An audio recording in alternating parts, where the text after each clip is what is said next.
کیونکہ عزت اور ذلت کا احساس چھوٹے سے بچے سے پیدا ہو جاتا ہے. جو یوں آنکھ کھولتا ہے اور کچھ سننے اور بولنے کے قابل ہوتا ہے، اس کے اندر عزت اور ذلت کا پورا سسٹم بیدار ہو جاتا ہے. جب وہ مار کھاتے ہیں تو اندر ہی اندر ان کے اندر لاوا پکتا ہے. جب وہ 3 سال کے اسکول بھیجے جاتے ہیں اور روتے ہوئے جاتے ہیں تو ان کے اندر ایک نفرت پیدا ہوتی ہے، کیونکہ ماؤں نے اپنی ممتا، اپنی ماں ہونے کا حق ادا نہیں کیا، ان کو اسکول کے حوالے کر دیا. تو وہ مجھ سے چند مائیں کہ تو پھر کیا کریں، اسکول ہی پھر داخلے نہیں ملتے. میں نے کہا تو ہکو صرف یہی سکول رہ گئے تو میرے کو لیا میں 10 سال دا بھی داخل کر لوں. ویسے میں نے مذاقاً کہا کتنے اسکول میں آپ نے اسٹیٹس کیوں بنا لیا؟ یہ ماؤں نے اسٹیٹس بنا لیا کہ فلاں اسکول میں میرا بچہ پڑھتا ہے، فلاں اسکول میں میرا. ان کو تمہاری اولاد سے تھوڑا غرض ہے، ان کو تمہارے پیسوں سے غرض. تو عزت نفس لا یقول الخنا. آپ کو ایک واقعہ سناتا ہوں. یہ واقعہ میرے گھر کا ہے، یعنی میں نے کہیں سے سنا نہیں، گھر کا ہے. جب ٹریکٹر نہیں ہوتے تھے تو بیلوں پہ کاشت ہوتی تھی. تو میرا تعلق ایک زمیندار گھرانے سے. 1961 میں سب سے پہلے پورے علاقے میں میرے والد ٹریکٹر لے کر آئے تھے 14,000 کا. تو بڑی ہل ہو گئی بھی، میاں لبک 14,000 دا ٹریکٹر لے آئے. 14,000 وہ 1,000 کو نہیں دیکھتا تھا اس وقت. تو 14,000 کا ٹریکٹر، وہ تو سارے دھوم مچ گئی کہ میاں لبک 14,000 دا ٹریکٹر لے لیا. تو وہ بیل ہوتے تھے. ہمارے ایک بیل نے چارہ کھانا چھوڑ دیا. تو 1-2 دن تو نوکر نے نوٹس نہیں لیا. تیسرے دن ان کا میاں صاحب داند کہتے ہیں ہماری زبان میں، داند جڑا بیل ہے تو چارہ نہیں، پٹھے نہیں کھا رہا. تو ابا جی نے، مرحوم نے بلایا ڈاکٹر. اس نے دیکھا، انہوں نے کہا جی کچھ نہیں، ٹھیک ہے، کوئی مسئلہ نہیں. تو یہ بیچارہ کیوں نہیں کھا رہا؟ کہا ایک پتہ کوئی. تو ایک دیسی حکیم تھا ہمارے قریب. تو والد صاحب مرحوم نے گھوڑے پر ایک نوکر کو بھیجا کہ جاؤ اس کو اٹھا کے لاؤ. اس کو لے کر آئے تو اس نے بیل کو یوں دیکھا، کہنے لگا میاں صاحب انہوں پٹھے کون پاندا ہے؟ تو ایک ہمارا نوکر تھا اللہ دتا کسائی، تو اس کو دتو کسائی کہتے تھے. کہا ابا جی نے کہا جی اے ہے دتو، اوے اوریا. اس کو بلایا، بیل کے سامنے بٹھایا، جوتا اتارا اور 5-7 اس کے سر میں مارے، ٹھا ٹھا ٹھا. کہنا جی پٹھے پاؤ. پٹھے پائے تو وہ کھانے لگا.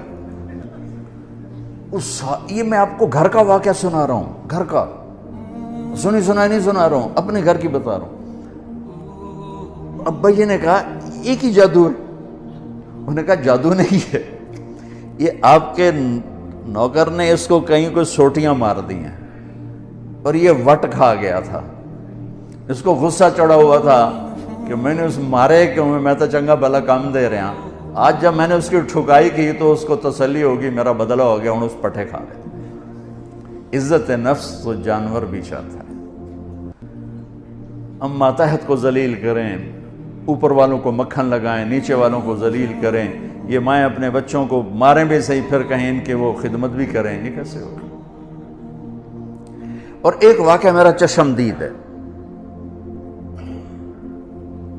ایک ہمارا، میرے والد صاحب کو گھوڑے رکھنے کا شوق تھا، تو بڑے نسلی گھوڑے رکھا کرتے. ایک گھوڑا سفید رنگ تھا، اسے نکرا کہتے ہیں کو. تو بہت خوبصورت اور بہت خوبصورت چلتا تھا. کوئی غلطی سے اس کو چھانٹا مار دیتا تو غصے میں کھڑا ہو جاتا تھا، چلتا نہیں تھا. پھر بڑی دیر کے بعد جب اس کا غصہ ٹھنڈا ہوتا پھر چلتا تھا.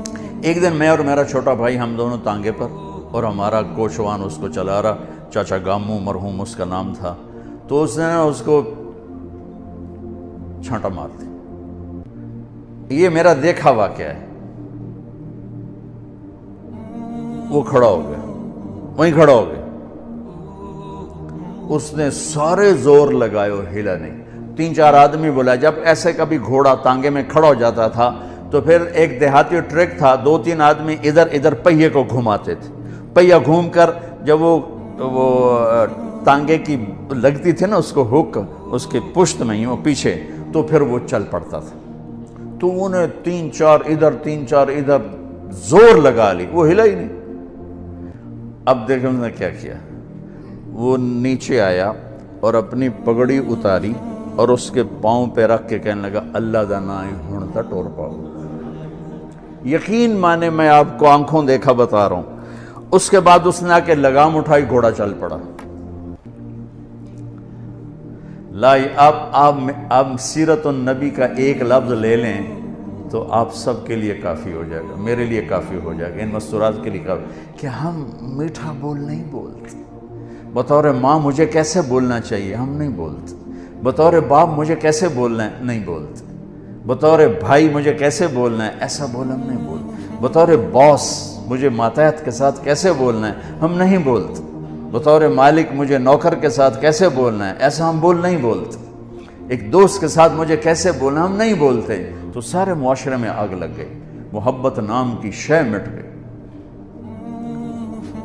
وفا تم نہ دیکھو گے ہرگز کسی میں، زمانہ وہ ایسا عجیب آ رہا ہے. تو وفا محبت کیسے اٹھتی ہے؟ جب یہ ناگن بن جاتی ہے. میرے رب کی قسم، پوری دنیا کا شہد کٹھا کروں تو ایک میٹھا بول اس سے زیادہ میٹھاس رکھتا ہے. اور اللہ کی قسم 7 سمندر کی کڑواہٹ اکٹھی کروں تو ایک زبان کا کڑوا بول اس سے زیادہ کڑواہٹ رکھتا ہے. ہزاروں سال پہلے اللہ اپنے حبیب کو ہائی لائٹ کرنے کے لیے، میں نے کیا کہا، صفات کی کوئی انتہا ہے میرے نبی کی؟ کس چیز کو ہائی لائٹ کیا ہے؟ جس پہ معاشرہ خوبصورت بنتا ہے. لا یقول الخنا، جو کبھی ایسا بول نہیں بولے گا جو کسی کے دل کو توڑ دے، کسی کا آنسو بہ جائے، کسی کی آہ نکل جائے، کسی کی فریاد نکل جائے. میرے نبی نے فرمایا اسلام کا سب سے مضبوط، کئی دوست آتے ہیں، خواتین بھی آتی ہیں، یہ بڑی پریشانیاں ہیں، سب کچھ ہے، بڑی پریشانی ہے. میں نے کہا بی آپ امتحان دے رہی ہیں، ایگزامینیشن ہال میں آپ کے لیے کوئی ریفریشمنٹ تو نہیں ہوتی، بلکہ آپ کو خود پھڈے میں ڈالا جاتا ہے. اچھی خاصی آسان چیز کو الٹا سیدھا کر کے پیش کر دیا جاتا ہے. ہم سب بمین 7 ارب انسانوں کے ہم پیپر دے رہے ہیں، ہم امتحان گاہ میں بیٹھے ہیں. یہ آئیڈیل ہوم نہ بن سکتا ہے، نہ بنے گا، نہ بنانے والے نے اسے آئیڈیل ہوم بنایا ہے. یہ ہم دیوانے ہیں کہ چند سالہ زندگی میں اس کو آئیڈیل ہوم بنانا چاہتے ہیں. گزرگاہ ہے، مسافر خانہ ہے، اور اس پر زائد کیا ہے، لیبلوکم ایکم احسن عمل، کہ اس نے اس لیے ہمیں پیدا کیا ہے کہ ہمیں دیکھنا چاہتا ہے کہ اپنے عمل کو خوبصورت کون بناتا ہے اور دنیا کے ٹھیکروں پہ کون بک جاتا ہے، اپنی شخصیت کو کون بناتا ہے اور چیزوں پر کون بک جاتا ہے. یہ پیپر ہو رہا ہے. اب وہ پیپر کیسے حل کرنا ہے، یہ علم ہمارے پاس کوئی نہیں ہے. اس کے لیے 1,24,000 انبیاء کو اللہ نے بھیجا کہ جاؤ انہیں بتاؤ کہ پیپر حل کیسے کرنا. تو سب سے آخر میں اللہ نے جناب رسول اللہ صلی اللہ تعالی علیہ وسلم کو دنیا میں مبعوث فرمایا. آخری کتاب، آخری نبی، آخری رسول. تو آپ کا مشن بھی یہی تھا کہ زندگی کیسے گزارنی ہے. پچھلی کتابوں سے اب چونکہ آپ وجہ کائنات ہیں. ابو ہریرہ نے ایک دفعہ آپ سے پوچھا یا رسول اللہ آپ کو نبوت کب ملی تھی؟ تو ابھی ربیع الاول گزرا ہے، گزر رہا ہے، تو 2-3-4 دن باقی ہیں. ہم کتنے جلسے ہوتے رہے، اس میں آپ یہ اس تاریخ کو پیدا ہوئے، اس تاریخ کو انتقال فرمایا، 40 سال کی عمر میں نبوت ملی، 63 سال کی عمر میں انتقال فرمایا. اپنے نبی کا جواب سنا، یا رسول اللہ آپ کو نبوت کب ملی؟ تو کیا جواب ہے؟ 40 سال. کتابی جواب جو میں ڈھونڈ کے آپ کو بتا رہا ہوں، 40 سال 6 مہینے 10 دن. اور یہ ہیں یہ کیلکولیشن ہے محرم، صفر، ربیع الاول کے لحاظ سے، دسمبر، جنوری، فروری کے لحاظ سے نہیں، اس لحاظ سے عمر اور کم ہوگی۔ 40 سال 6 ماہ 10 دن۔ تو یہ تو کیلکولیٹڈ جواب تھا، تو آپ یہ جواب آپ نہ دیتے، آپ فرماتے ابو ہریرہ 40 سال کی عمر میں نبی بنا، لیکن میرے نبی نے جواب کیا دیا؟ کنت نبیا وان آدم بین الروح والجسد۔ ابو ہریرہ ابھی آدم کی مٹی اکٹھی نہیں ہوئی